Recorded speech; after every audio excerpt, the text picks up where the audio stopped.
To understand the legalities of this, I'm joined by Mr. Arshpreet Khadial, who's an advocate in the Supreme Court. Mr. Khadial, thank you for making time and speaking to Mirror now. Keeping the politics aside, for the benefit of our viewers, could you help us understand whether this move is legal in the absence of a trial? Can the property of an accused be demolished without a proper trial? One, violence cannot be answered with violence no matter what. I think the BJP has clearly forgotten the principles of Mahatma Gandhi that, an eye for an eye will blind the whole world. Second of all, there's a process established by the law. We have courts, we have the judiciary to punish, but it's the job of the government to protect people. And if that very government is going to be, doing these kind of things, demolishing houses of the people that they think are wrong, it would set up a very wrong precedent. Imagine people following this precedent, becoming vigilantes like the government has become. Imagine the anarchy that it would spread. Imagine the lawlessness that it would spread. I think I'm wrong here. It's already been spread. Third of all, separation of powers is something that the government has disregarded. They've forgotten that legislature is not supposed to punish people, executive is not supposed to punish people. It's the judiciary's job. They have disregarded the law, they have disregarded the constitution, and they have forgotten that it is in the court that an FIR is registered against somebody, who's wrong, who's an accused, and then there is a challan, and then there are charges, there are witnesses, there are arguments, and then it is decided, who's wrong and who's not. And how can the government, encroach upon the of the judiciary? I don't understand that. And as far as demolishing goes, there had to be a notice. There had to be an order. There is no notice at all whatsoever. There is no order at all whatsoever. And nevertheless, they say that, we have demolished them because we thought they were illegal. One, out of the blue, when the incident happens, you figure out, oh, it was illegal. And without any order whatsoever, notice whatsoever, you go and demolish them straight up. Now, just because the BJP thinks they are wrong does not make them wrong, does not make them accused. And even if it were to make them accused, because police is with the government, then also they are not convicts. You can't punish them straight up. So the BJP government has violated the law. They have set up a very wrong precedent. And I think, anarchy has definitely taken upon the state, and God save us from it. All right. Arshpreet, thank you for that explanation. I also wanted to understand, is there a pattern? Because what we have seen is from Uttar Pradesh to Haryana to Madhya Pradesh, and these are essentially all BJP governments. And as you said, that there has to be a distinction between the executive and the judiciary. The government cannot be the judge, jury, and executioner. While the government's defense is that this might act as a deterrence, because in the past also, if there are riots or if there are protests, if there's any kind of agitation, the public property is the first casualty of that. So in order to deter that, this kind of action will act as a deterrence. And in Madhya Pradesh's case, an act was also passed last year in 2021. Where do you draw a line between deterrence and creating a sense of fear or ruling with an iron wrist? One, I think it's not for the government, to punish people. And if they are punishing people, that is not tough action. That is breaking the law, hands down, crystal clear breaking the law, because they do not have the power to do that. And, you said that vandalism happens of public property. What exactly has been done by the BJP, I think, is vandalizing property of people.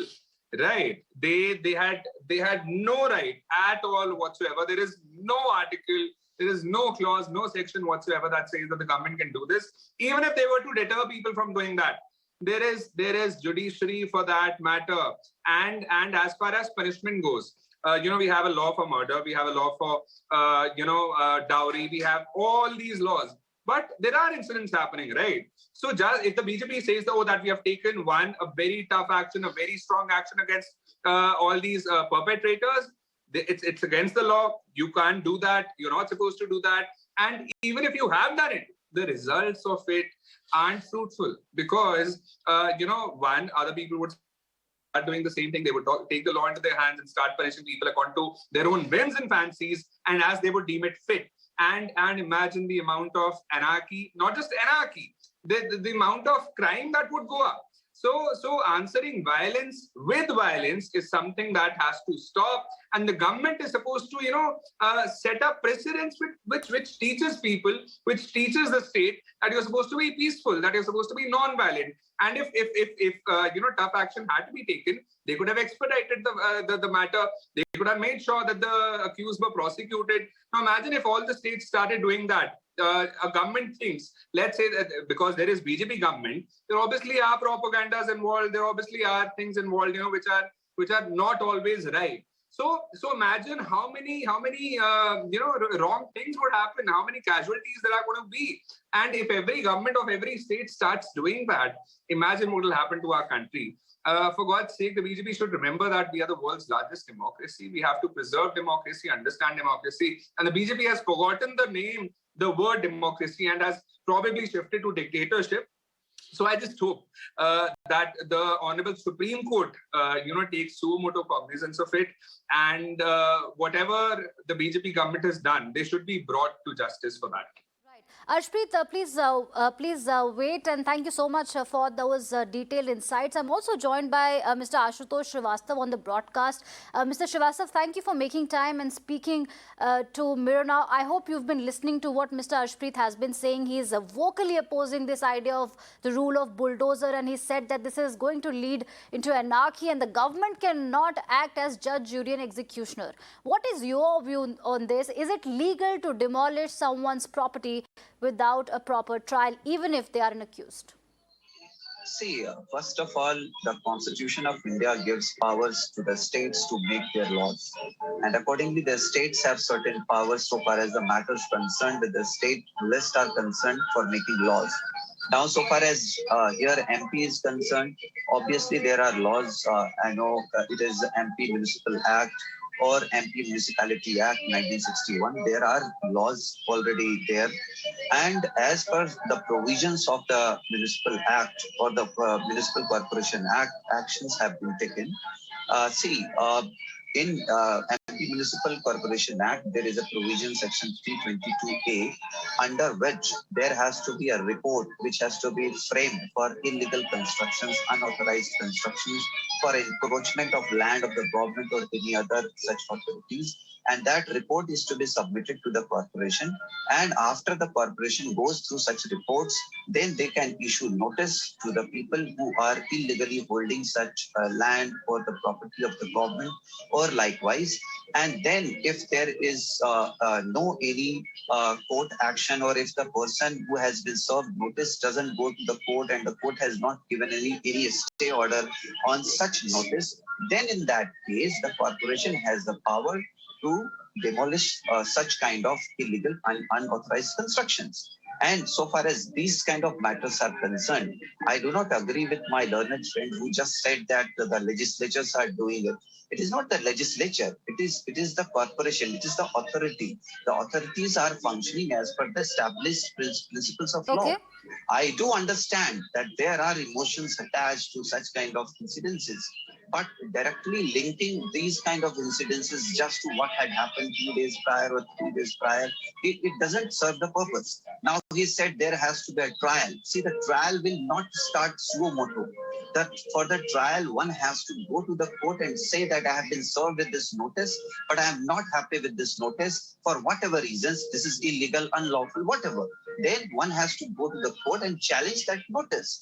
And if the court is convinced with the arguments that this notice has been unlawfully issued, or there is some kind of substance in the case, or if the construction is legal and it is authorized, or there are whatever, even slightest kind of merit is there in the case, then the court can stay that notice, and then the proceedings will will continue.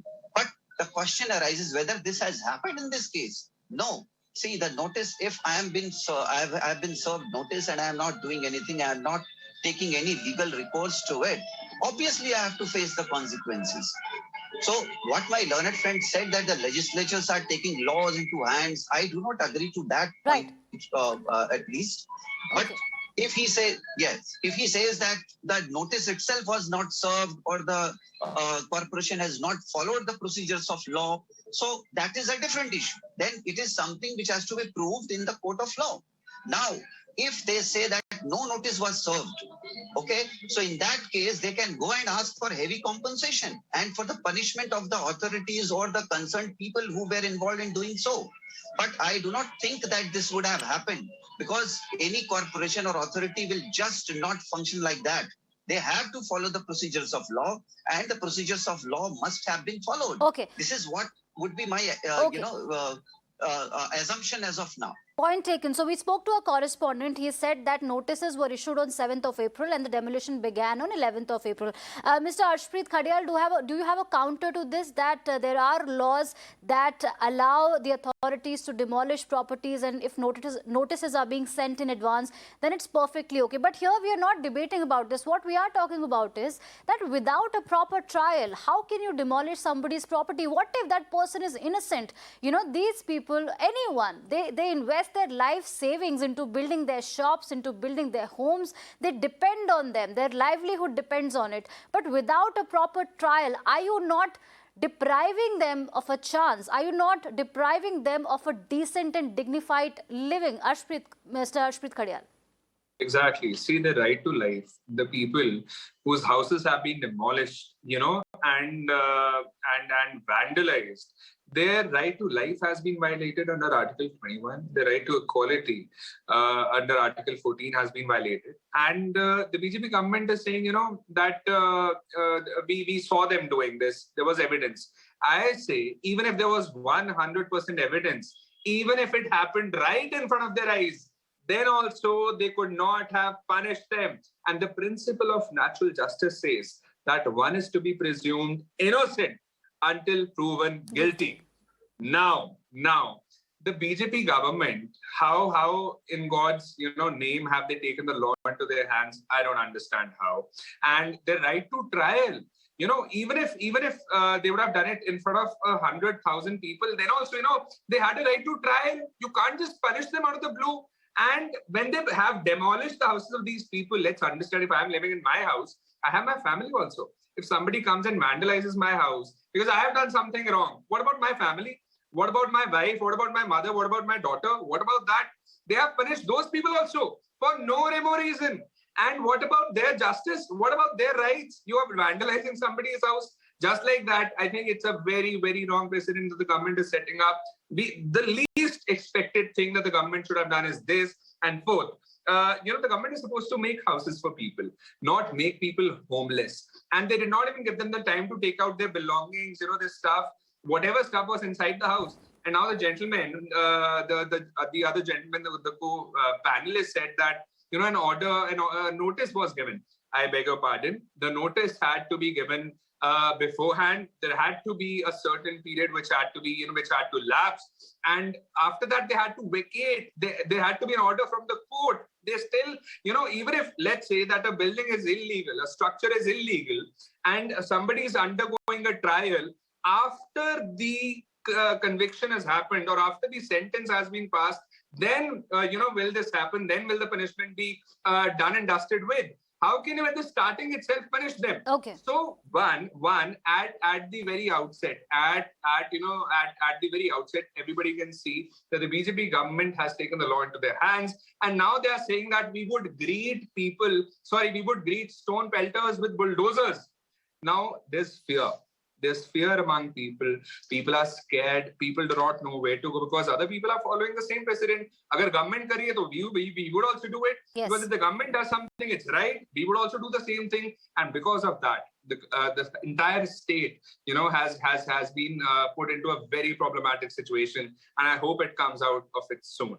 All right. Thank you so much, Mr. Arshpreet and Mr. Aashutosh Srivastava, for weighing in on this very critical story and sharing your very precious insights on this. We hope that justice prevails, and we hope that innocent people are not suffering because of this bulldozer justice, and we have to wait and watch whether the law takes its own course, and we will continue to put the spotlight on this story. Thank you for speaking to Mirror Now.